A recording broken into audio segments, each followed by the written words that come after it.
Yeah, what's happening? We about to bring that action.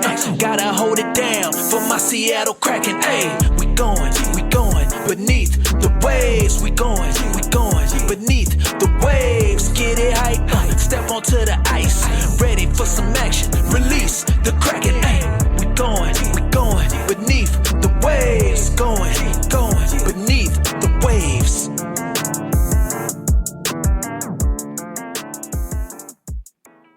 What's up, everyone, and welcome in to the Beneath the Waves podcast, your weekly recap of all things Seattle hockey and beyond. I'm Matt. I'm Alex. And I'm Derek. Before we get going on this week's very hype breakdown of Kraken hockey, I would like to take a few seconds to shout out BTW's own Heather. She last wrote a new article for the Hockey News Women's on October 23rd, highlighting PWHL Seattle's inaugural season jersey reveal. Stay tuned as the PWHL Seattle's official name and logo are slated to drop this Thursday, and Heather will be there to be the first person to let you know about it. And also stay tuned because once their season is in full swing, Heather will continue to provide updates as episodes that we will publish here on BTW. And you can also find her work for the Hockey News Women's in our show notes.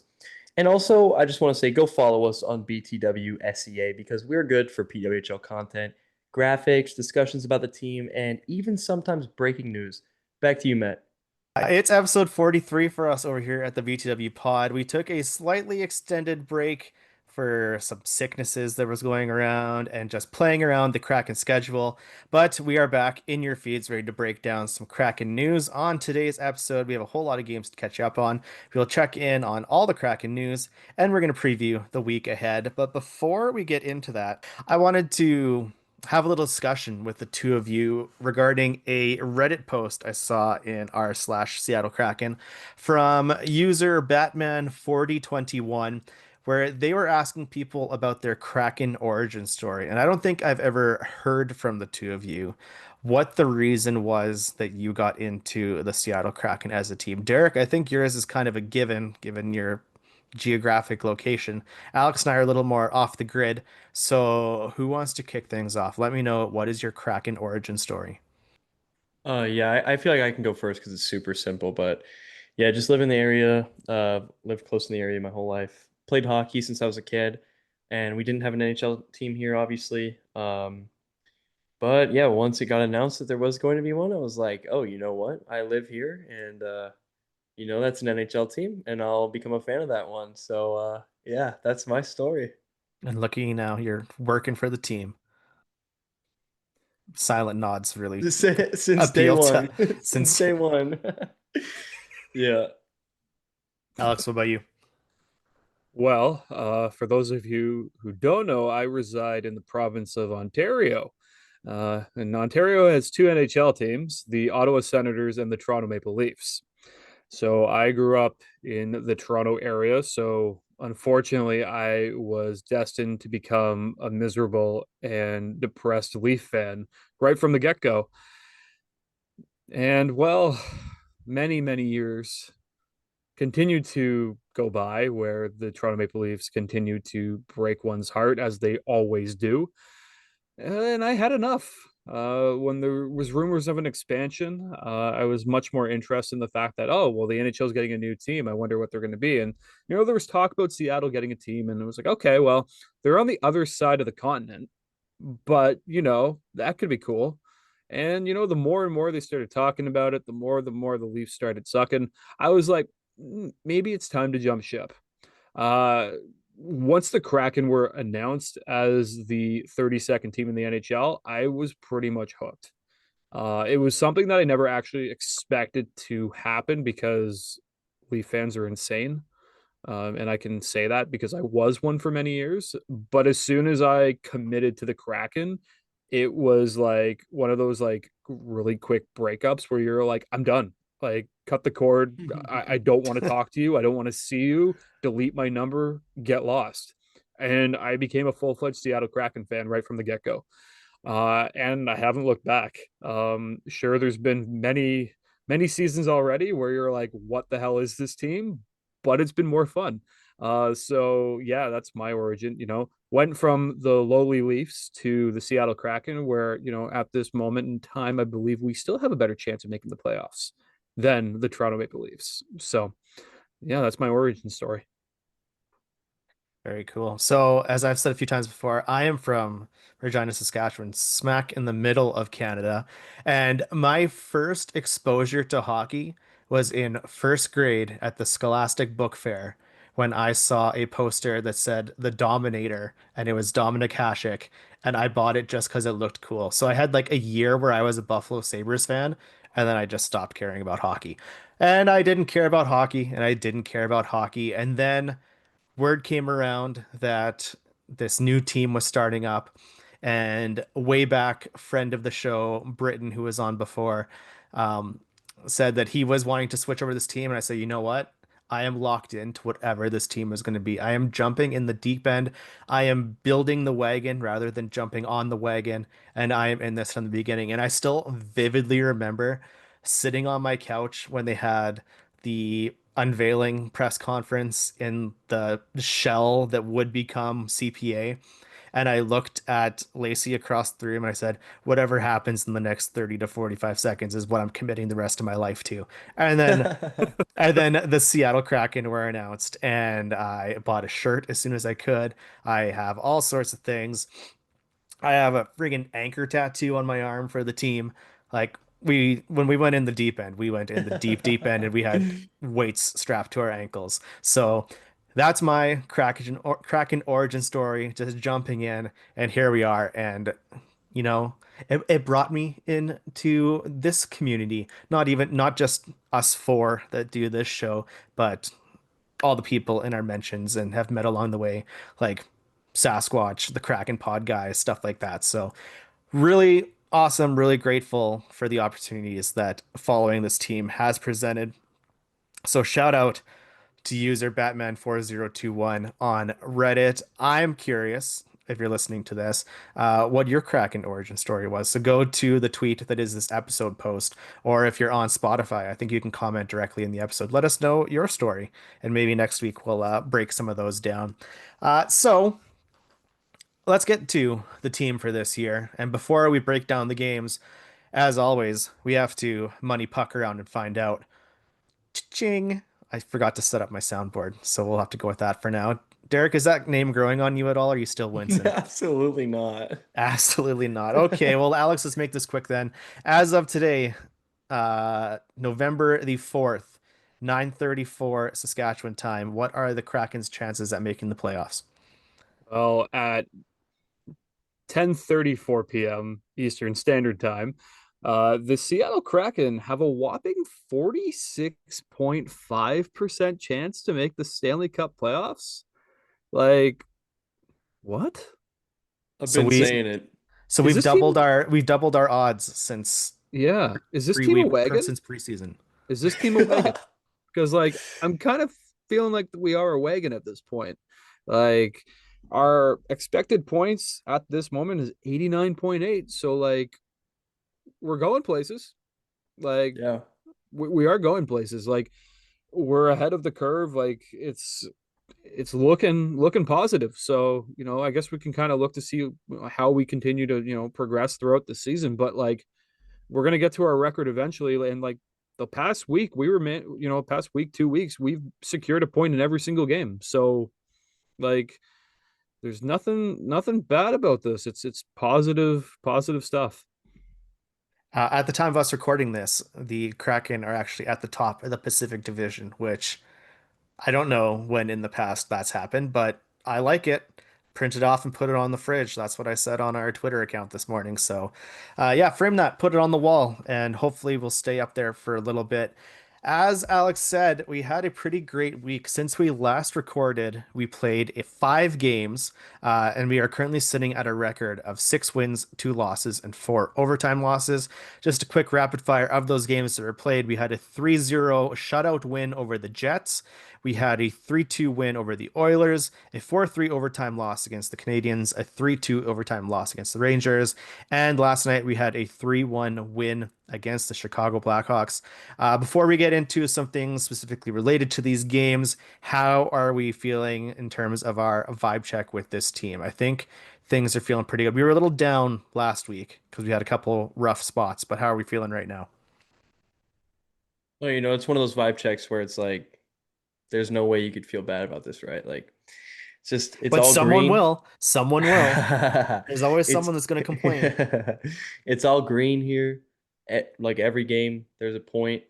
Um, for the love of everything, we keep going to overtime.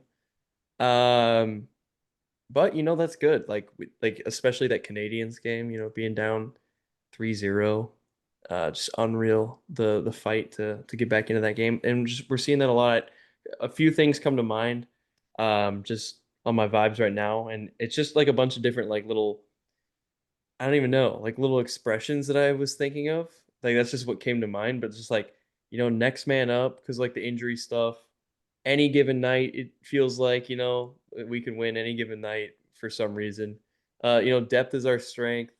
They do what it takes, and I think they play to the level of their opponent kind of. They're kind of that squad right now that does that. And I don't know in terms of sustainability. I feel a little concerned in terms of sustainability.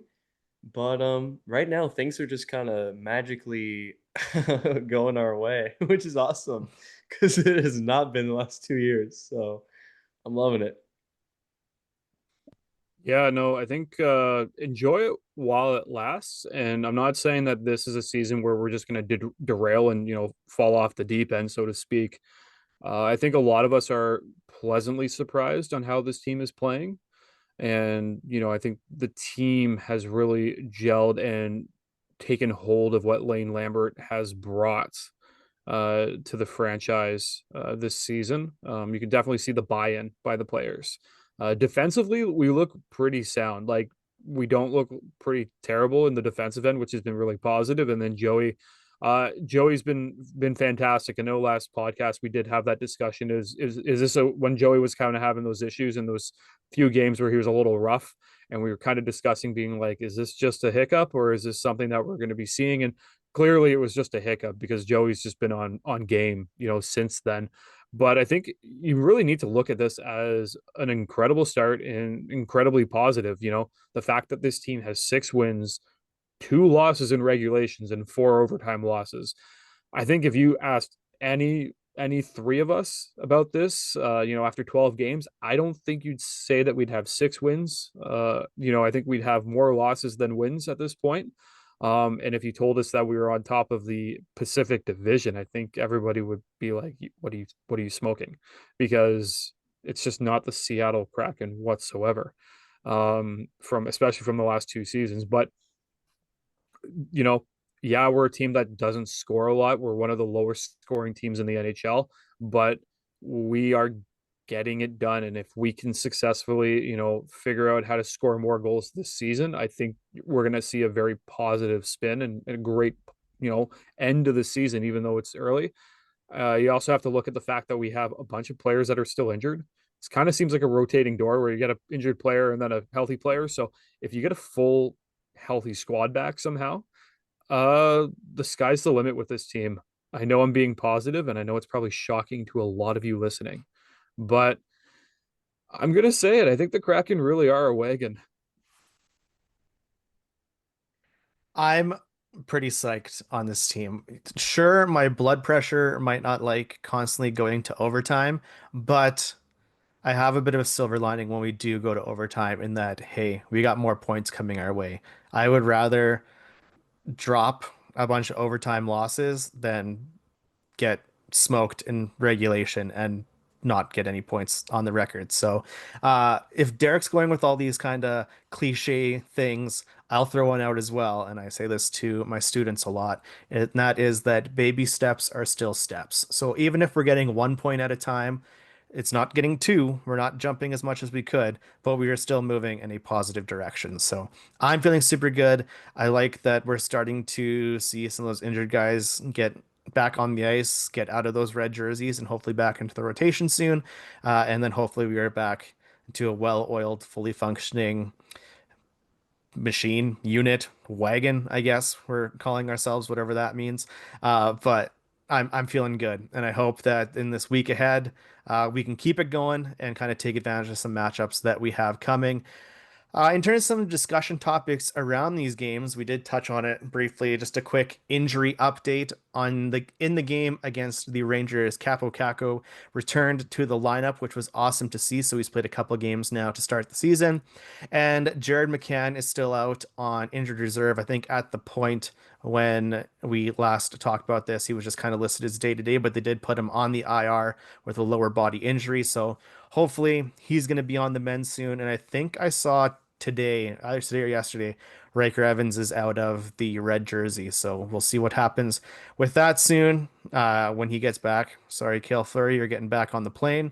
And then, I don't know, I think when he comes back, I don't know about you guys, but I think him and Josh Mahura should kind of flip flop that spot because Muzz has been doing pretty great. I loved his goal against Toronto that Derek lost his mind over.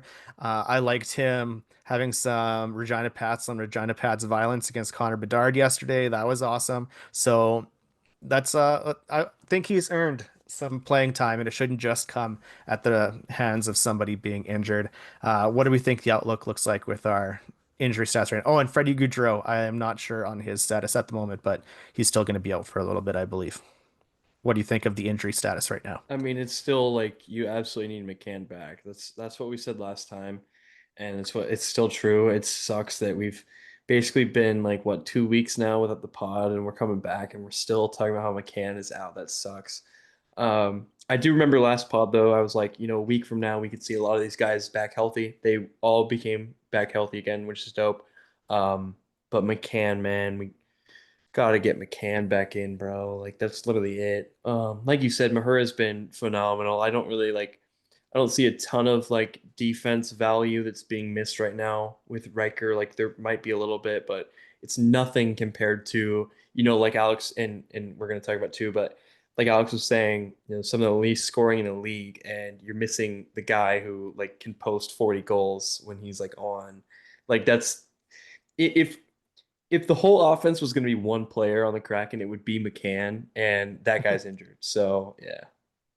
If you put your cheat code in NHL 26 and just make it the same player on every position. Yeah, in terms of injuries, Kako returning is great. He's definitely not up to the same caliber that you expect him to be at, but that's just injury based because of the preseason injury. Uh, Echoing what both of you said with Jared McCann, he's a guy that we definitely need. I believe he's still the heart and soul of our offense. You have guys like Montour on the back end, you have Schwartzy, you have Eberle, but like at the end of the day, like Jared McCann, as Derek said, is your certified guy who can put 30 to 40 goals in the back of the net when healthy. So, you have someone like that on your team. I feel like the rest of the team is going to profit from that, and you can easily see more goals being scored across the board. So hopefully he returns in the next week or so. Defensively, I it's so complicated because Riker Evans does bring he does bring positives to the lineup, but I haven't had a lot of complaints about how the defense have been playing over the past week or even since the start of the season. So I'm hesitant to bring Riker Evans in right away because I feel like that would disrupt maybe one or two pairings depending on what happens. And Josh Mahura has proven that he's not a seventh defenseman. Like he has proven that he can play in the NHL and he can play regular minutes. So it's not, in my opinion, it's not fair or right to drop Mahura to bring in Riker Evans because at the end of the day, the defense have been playing quite well. Like this is not even a situation where like I would even like, at the start of I even like 2-3 weeks ago, I would have even entertained the fact that maybe the Kraken might trade somebody.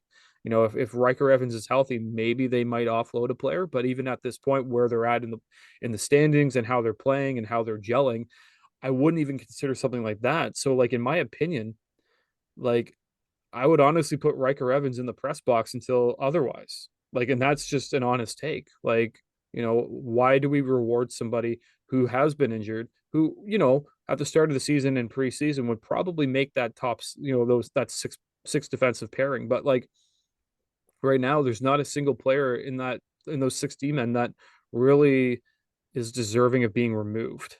So that's kind of where I sit with that.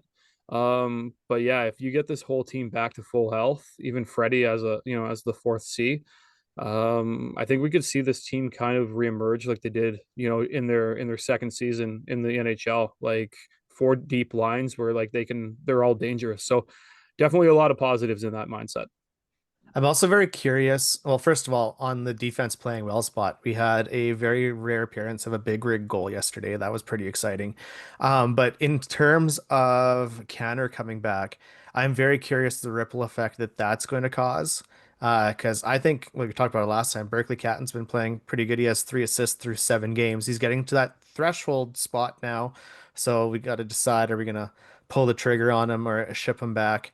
And then if he does stay, like Ryan Winterton would probably get bumped or Ben Myers gets bumped, and it just kind of causes a ripple effect on the way down. So very curious how that's gonna shake out. So I think Catton's actually proved that he can play in the NHL.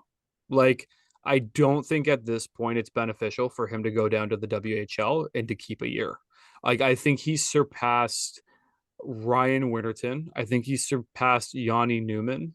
And I think he's surpassed Ben Myers. So I think in a situation like this, if and when McCann comes back, I think you're going to be looking at Winterton, Newman, or Myers being sent down. Like I do think at this point of the season, like he's played what 7 games, he has 3 assists. He has more points than Mahura, Alesiak, Larson, Myers, Cartier, Winterton, Lindgren, Fleury, Gaudreau, and Kako.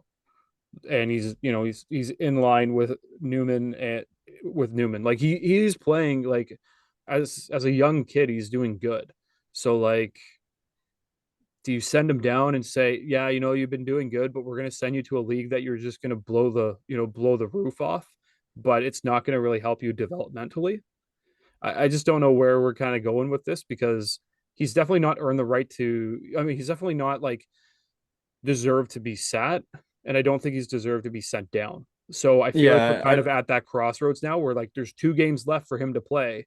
Are they going to send him down and say, you've done good, but like we're just going to send you down? Or like I feel like J-Bots is going to say, you've made the team. Like I feel like we're kind of at that point. Yeah, I mean, the only real concern is like burning that year, and it's not even really a concern. Like we burned Matty's year, and it ended up with us having his contract year come quick, and then we actually are probably gonna have a steal on Beniers with the contract that he signed. So it can work out in your favor to burn the year. It's not like the end of the world, like a lot of people make it out to be, burning the year. So like even if Catton isn't like legit enough to play the whole season, there's still an argument to be made that burning the year is okay. So it's not like the end of the world. I'd be psyched if he hung around. We'll just have to wait and see because, like you said, who knows how long Canner's going to be out. That kind of whole injury is a bit of a mystery, so we'll see what happens there. Hockey is back, and this season, DraftKings Sportsbook, an official sports betting partner of the NHL, brings you all the speed, skill, and nonstop action you love.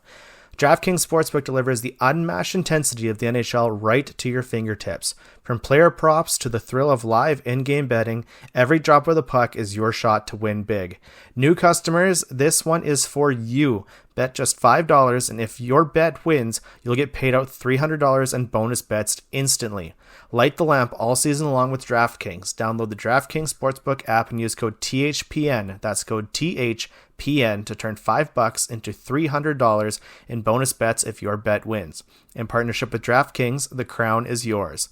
Gambling problem? Call 1-800-GAMBLER. In New York, call 877-8-HOPE-NY or text HOPE-NY 467-369. In Connecticut, help is available for problem gambling. Call 888-789-7777 or visit ccpg.org. Please play responsibly. On behalf of Boot Hill Casino and Resort in Kansas, pass-through of per wager tax may apply in Illinois. 21 plus age and eligibility varies by jurisdiction. Void in Ontario. Restrictions apply. Bet must win to receive bonus bets which expire in 7 days. Minimum odds required. For additional terms and responsible gaming resources, see dkng.co/audio. Limited time offer. Copyright NHL 2025. All rights reserved. We did have a very substantial return to the lineup this week that was not injury related, and that is Brandon Montour making his return to the Kraken lineup in the game against the Oilers after it was announced he'd be taking a leave of absence from the team for a week. Following a practice before the game, Monty spoke with the media and revealed that he left to spend some time with his family as his brother Cam passed away following a battle with ALS. It appeared very clear, at least to me, I think, and many other people as well, in what we've seen, that the team really rallied around Monty in the 4 games since he returned. He's had 3 goals and an assist. He was given the F1 helmet following the Oilers game for the kind of the team player of the game award, and you could see that really meant a lot to him as well. He also recorded his 300th career point against the Canadiens, and as of right now, he holds the NHL record so far this season for the fastest shot resulting in a goal when he scored against the Rangers with a 96.4 mile per hour missile. I don't know what that is in Canadian, probably like 7,000 kilometers per hour, something like that. I might have carried a 2 into the wrong spot. We'll see. But this is a huge, major piece of the team put back into place. What do we think about having Monty back this week?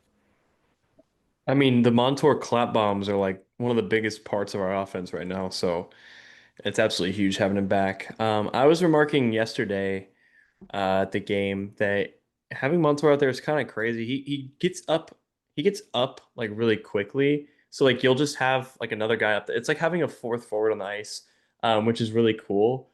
Him and Dunn are kind of both like that, where at like any moment they can kind of just join the offensive play. Whereas like if you try to imagine like Alexiak, I mean Alexiak's done it, but like consistently, no. Or Lindgren doing that, no. They're no. Like you stay back there, bro. But like Montour, it's nice to see him come up there. Really special, like the stuff following his brother passing. And obviously it's super sad and tragic. Um, but yeah, hope the best for him and his family and everything. Yeah. There was a great moment too before the Rangers game when Adam Fox came over and saw Monty at center ice. I saw a couple like tweets and videos of it and kind of offered condolences to him. And I believe I don't want to misspeak this, but I think Adam Fox's father-in-law is currently dealing with ALS. So he had a lot of common ground there that he was able to offer those sympathies. It's one of those bigger than the game moments, which is Right. always good to Mhm. see. Yeah. Yeah, and I think the other thing with Brandon Montour is you really do see him as the heart and soul of the Seattle Kraken. That's one thing that I've really noticed. He not only speaks well, in the dressing room and to the media, but you can see it on the ice as well. This team just does better with him in the lineup. So that's something that I really do see as well. Um, I've always, I think we've always talked about, like who's going to take up the mantle once Jordan Eberle leaves, and we always bring up players like, Matty Beniers and such. I honestly think that like Brandon Montour is probably going to be that guy down the line that is the one donning the C later on in his career with the Kraken. But that's just something that I really love about the guy. Like the guy is, such a positive role model for so many kids and people that watch this sport, and I think that's such a important thing to have, especially in today's society. So that's so cool to see. And yeah, he is so crucial to this team. He's got 8 points in 8 games this season, and 96.4 mile per hour missile is 155 kilometers. So Oh. you're that's a pretty big speeding ticket here up in Canada. That's for sure. I wouldn't want to have to pay that. On the non-player front, one other new thing that happened in this last week is the Abyss Awakened, and we had our first appearance on the ice of our new alternate jerseys, the glow-in-the-dark black jerseys. They made their debut in the game against the Rangers. I'm curious what your thoughts are on the jerseys now that we've seen them on the ice. We just saw them in like promo shoots and in the team store and stuff like that. We really wondered what that glow effect was going to look like. I will say, I still think they look really slick, but I think the gimmick was a flop because I did not see a whole lot of, and here seeing tweets of people who were in the building too, didn't see a lot of this glow in the dark thing that was supposed to be happening. I saw I think Sound of Hockey and maybe Emerald City Hockey tweeted out a video of the pregame show and that how they changed it to this glow in the dark theme. And I thought that was cool. But in terms of the jerseys themselves, wasn't blown away. I like I said, I still do think they look awesome, but I think kind of that gimmick didn't really pay off. The one gripe that I do have about them is watching the game on TV. The numbers on the back are kind of tough to see in the wide shots sometimes. So just a little nitpick on my part there. I'm still definitely going to get one when they become more widely available up here, but that's just me being financially irresponsible. So, what do you think on the new threads on the ice? I think they look dope, and I think you're wrong. No, I'm just kidding. I don't think you're wrong, but it is kind of difficult with the accent color. I did notice like the teal or the blue is a little I don't know what the word would be, but it's like desaturated a little bit. Yeah, it like doesn't pop. Yeah. And I think that is the stuff that glows, right? Like that color stuff on the Yeah, front and on the back, the yeah. number and the okay. So it's probably like due to that, like whatever material that they have to use that glows in the dark. Um, I wasn't at the game and I wasn't able to see the glow in the dark show or anything like that. So I never saw them in the dark. But seeing them briefly on TV, I thought they looked really good. I especially loved Joey's setup. Oh, Uh, so clean. oh, that really did it. Like the players looked great, but you really got to have all that red from the goalie pads to really just, oh, it just kills it. It's absolutely great. I love it. I love Dark Kraken, bro. Like, and the whole made to menace thing. It's like, yeah, like let's embrace this identity. Like, let's just be this absolute menace in the league. That's us. I may have done some eBay perusing, looking to try to scoop one of those made to menace shirt or rally towels. Anyone out there who maybe has an extra one kicking around, uh, shoot me a DM. It's Matt BTW, and maybe I'll like trade you a shirt or something in exchange for your rally towel. Just floating that out there. Alex, what do you think Hockey about it? cards too. You got a ton of hockey Oh, I got a cards. boatload of hockey cards. I'll give you So those many too. hockey cards. I love the jersey. It's a 10 out of 10 for me still. I will say that. Winter Classic still takes the cake for me, but like this is a solid number two in my opinion still. I would love for it to be available in Canada because unoffensively, I don't want a Matty Beniers or a Philip Grubauer jersey. That's just me. So if anybody who works for Fanatics in the NHL shop, you're listening to this, figure it out, please. But yeah, yeah, there's definitely some aspects of it that I'm still like, okay, like, I kind of wish it was a little bit more like cool on the ice, but like for the concept of it and like just the stylistic version of like the stylisticness of the jersey itself, I really love it. I'm still waiting for them to drop hats and such because I feel like they're missing so much marketing opportunities with this, so I'm a little shocked by it. But like it's definitely a jersey that makes you take a second look. Like there's so many like when you look at like when you think of the Seattle Kraken retro jersey, you looked at it and said, "Ugh," and that was about it. But like this, the Abyss one, you definitely look at and you go, "That's a jersey." So, big fan of it. I can't wait to see it again, and hopefully one day I get to see it in person. Also, low key, my favorite part is the matte black helmet. I'm a Oh, sucker for matte black. 100%. That thing is just a piece of art. All right, looking back at some more game specific things, one dreaded downfall of this team, although it hasn't hurt us as much as it probably should, is we've had a real low offensive output recently. The biggest, most glaring example of this would be in the Rangers game, where the Seattle Kraken set a record for a new franchise low in shots on goal, having only 13 shots on goal in that game. That was excruciatingly painful to watch. I know last week we talked about there was one game that they had three shots an entire period. So clearly they didn't hear our grievances on that episode. But the game after against Chicago, we are a little more heavy-handed on the shooting, which was good to see.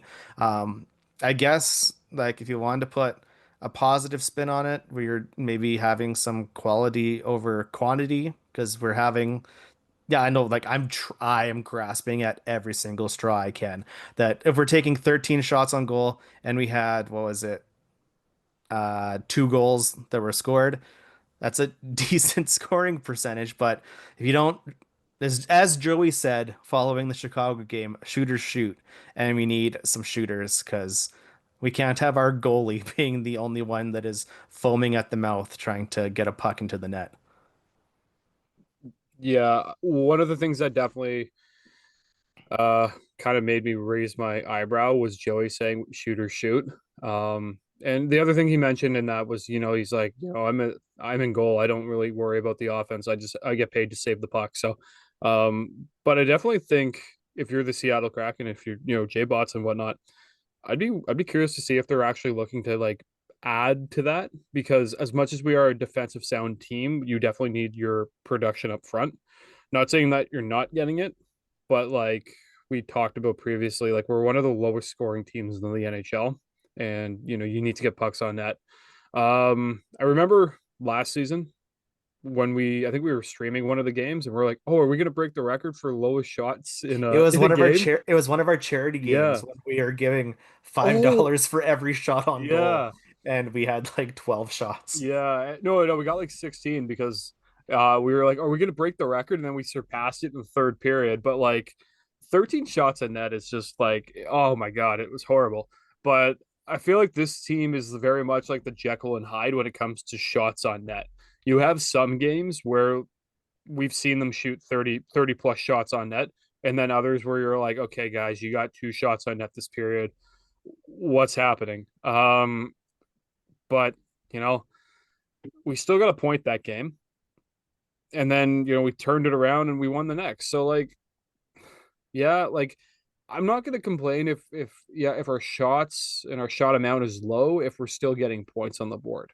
Like that's the way I'm kind of looking at things. Like if we are getting like 15 or less shots on net for an entire game and we're losing games, it's unacceptable. But if we're getting like 15 shots or less and we're still, winning games or like at least getting a point in overtime, I'm not going to really complain because our shot quality is better than like having 50 shots on net and, having a goalie stonewall you every single time. Yeah, I fear that the shot quality's not there either, to be frank and honest. I think the only reason we're still in this season is due to our stellar goaltending and the defense, like we mentioned earlier in the pod. There's really nothing special offensively. We are getting the job done, but most nights it's because we have great defense and stellar goaltending. If you go on Money Puck and you go to all the teams and stuff where you can view all the team stats and you filter by expected goals for and against in all situations, they list the Kraken as the most boring team in the NHL because they have the least amount of expected goals for and like near the least amount of expected goals against. So that's how we're surviving. Our goal differential is +1, so we're like, barely treading water. Could be a lot worse, right? Could be allowing a ton of goals and not scoring a lot of goals, but we're not allowing a lot of goals and we're not scoring a lot of goals. I believe we're like 15th in expected goals against. So that would measure how good our defense is. Expected goals for, we're smack bottom. Smack And bottom. it's by a lot. Like it's by 3 whole expected goals. So we're at 32.99 expected goals for, and we have 33 goals for. So we're 0.01 goals above expected. Which doesn't really mean like that's why I'm saying the shot quality isn't really that, like we're not generating expected goals for really. Um, This it's seems like the hockey equivalent of like C's get degrees. Like we're doing just enough to get by. I mean, like, yeah, middle of the road, like 15 or 16 for expected goals against, and then 32nd in the league for expected goals for. So, like, that's what I mean. Like, in terms of sustainability, either the expected goals model is like completely cooked, or there might be some issues and that we need to address, and it just needs to start turning around because it's early in the season, and these 1 or 2 games with like 10 shots or whatever on goal are going to weigh a ton on your goals for, on your expected goals for, stuff like that. but we are bottom of the league. To reassure you though, like Vegas is 30th, okay? Like Philadelphia's 31st, Montreal's 27th. You got LA Kings at 25th. So there are some like solid teams that are down here. And yeah, so that's all I got to say. But and then in expected goals percentage, in 5-on-5, the Seattle Kraken are 32nd in the league at 42% of the goals. So, and our actual goals percentage is 51.3. So we're like way outperforming that. So, and that's because of Joey. That's a lot, but Well, basically some bad numbers, some mid numbers, and really, really good results. So, for your sake, I hope that the expected goals model isn't cooked because then you might be out of a job because yeah. you're the stats man. So Oh, yeah. hopefully we can turn those things around. On the like talking about how good the defensive side's been, I think it was in yesterday's game against Chicago that in the I think it was the third period we held them to no shots for like the first 8 minutes of the period, which is pretty great because as we just said, if you don't shoot, you can't score. So if we prevent them from shooting it, we're just like shot blocking machines, just eating those pucks. Yeah, the shots we allowed too were great. Like Bedard was forced to shoot from like near the blue line on the power play. Like that's the recipe for success. And the last thing I want to talk about here, we touched on it a little bit in that last part, is the goalies. In the 5 games since we last recorded, Joey played in every single one of those games, unless I'm mistaken, but I'm pretty sure that he played in all of those games. We talked before, wondering how long before he runs into a brick wall of exhaustion, but the dude's killing it right now. He's seemed to have broken out of that funk that he had a week and a half, 2 weeks ago, and he had 2 attempts at a goalie goal yesterday, which was it had me chuckling on the couch and almost jumping off when that first one got stopped at center ice. The crowd was Um, so loud. Oh, I bet. This week certainly isn't helping our who's going to be the backup goalie conversation because we haven't seen the backup goalies at all recently. So, what's kind of our goalie stance right now, and how much praise can we heap on to Mr. Joel Daccord? I mean, like I don't even in my head, I don't even think we have backups. Like it's just Joey. Like I think we just have to play him every game. I think that's what we're gonna do. You know, one season and then he's cooked for the rest of his career because of the injuries. But I don't know. Like you, yeah, who knows? Yeah, it's kind of hard to look at your three goalie options and say, let's rest Joey because he's just playing lights out. But my biggest concern is when's the burnout going to happen? Because it's going to happen eventually. And I'm still not convinced that either Grubauer or Murray can be a solid and reliable backup.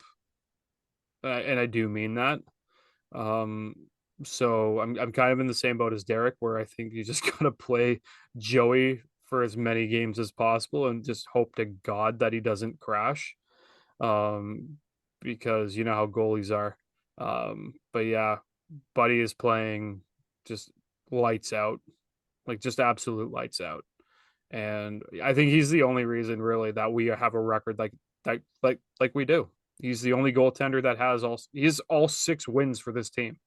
And I think that's just saying something.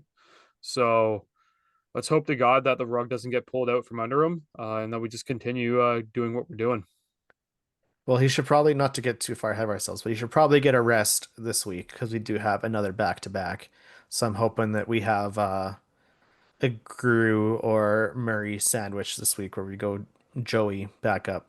Joey, especially with that first game being against the Sharks. But we will get there when we get there. To close out our game talk, we have our returning segment that we've had to have a break from because of that long stretch of a 6 game road trip where we have shovel stories with Derek. Derek, what games did in this last little batch did you have the shovels in hand for? And do you have any stories?